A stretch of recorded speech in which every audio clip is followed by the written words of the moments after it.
आप देख रहे हैं न्यूज़ वन नेशन।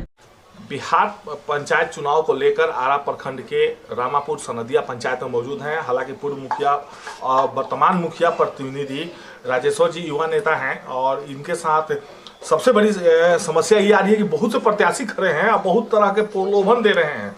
क्या बहुत समस्या आ रही होगी, बहुत से बाहर से भी कैंडिडेट, पैराशूट वाले कैंडिडेट कहा जाता है विधानसभा में। पता नहीं आप लोग पंचायत में क्या करते होंगे, लेकिन बहुत सा प्रलोभन मिल रहा है यहाँ के जनता को।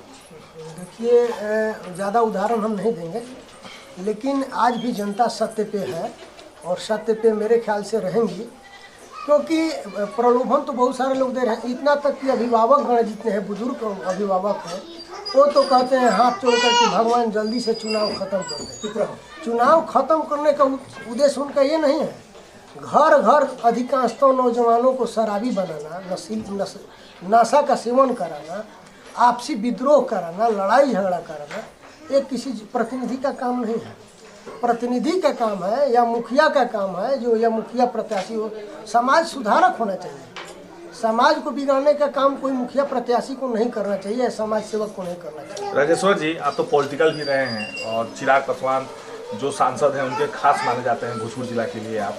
तो इसमें जिस प्रकार नीतीश कुमार बिहार सरकार ने कल 6 घंटा 7 घंटा लगातार जो समीक्षा बैठक की है, तो क्या उसका असर लग रहा है कि आपके पंचायत में कुछ पड़ेगा? इस प्रकार जो बता रहे हैं आपके वर्तमान में चुनाव को लेकर सारे मतलब इज्जतदार लोग परेशान है कि अभी चुनाव जल्दी खत्म हो, हमारे बाल बच्चा पी के घर में ना आए रात बिरात को। अभी तक हमारे माननीय नीतीश कुमार जी की घोषणा का कोई असर नहीं। असर इसलिए नहीं है कि हम रातों रात देख रहे हैं कि रात भर अधिकांशतः प्रत्याशी दारू बांट रहे हैं, सब जगह शराब मिल ही रहा है, कहीं किसी तरह से कोई प्रभावित नहीं है। तो कैसे बताएंगे कि हमारे मुख्यमंत्री जी का आदेश का पालन हो रहा है?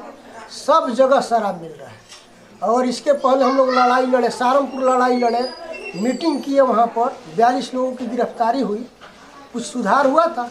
लेकिन बीच में प्रशासन की शिथिलता के चलते, न मालूम टेक्निकल कारण क्या था, जिसके चलते धीरे धीरे शुरू हो गया। और मेरे ख्याल से प्रत्येक गांव के बाहर सब जगह शराब बिक रहा है। यहाँ तक कि प्रत्याशी लोग कहीं लोग लुभावना दे रहे हैं कि शराब पिला करके किसी लोगों को गाली दिलवाना, किसी को उल्टा पुल्टा बोलवाना। उनको लगता है कि गाली दिलवाने से ही अगर हम चुनाव जीत जाते हैं, तो मैं उनको स्वागत करता हूँ, हाथ जोड़ करके प्रणाम करता हूँ कि आपके माता पिता इसी तरह का संस्कार दिए होंगे, आप गाली दिलवाइए, झूठा बात कहवाइए। कुछ लोग तो मीडिया के सामने ऐसे ऐसे बयान दिलवा रहे हैं कि मेरे पास विकास नहीं हुआ है। वैसे की बात, जहाँ तक उदाहरण दे रही हैं, हमारी मुखिया खेत खलिहानों में काम करने वाली हैं। हम लोग गरीब हैं और दिल से भी गरीब हैं, और जितने हैं हम लोग, जितने गरीब समाज हैं, चाहे किसी जाति बिरादरी के लोग हैं, पूछेंगे कोरोना काल में हम डुगडुगी नहीं पीटते हैं। कोरोना काल में भी कुछ लोग दिखावे के लिए जो चुनाव में खड़े हैं, कुछ बांट करके अपना प्रचार किए, लेकिन मैं बांटने का काम नहीं। जब जब कोई दिक्कत हुआ, कष्ट हुआ, तो मैं कहता नहीं हूँ, करके दिखाता हूँ।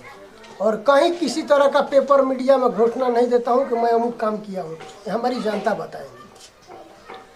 शिक्षा को लेकर मतलब क्या पंचायत में किया?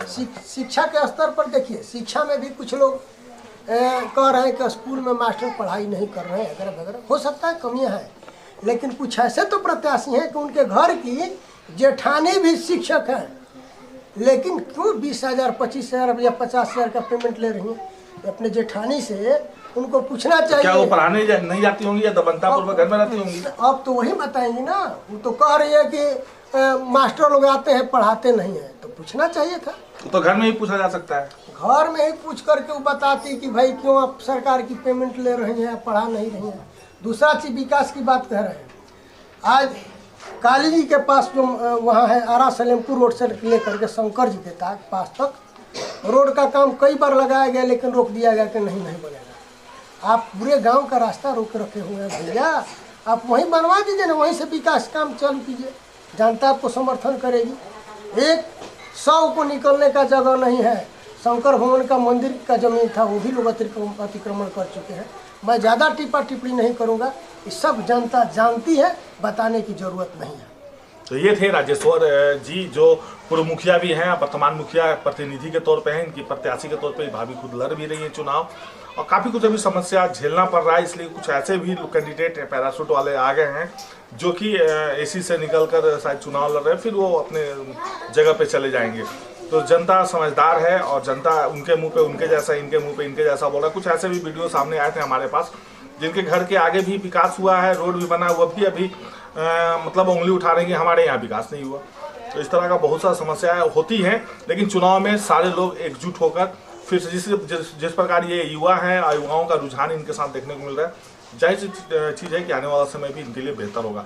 सहयोगी गोविंदा के साथ मनोज कुमार सिंह, आरा।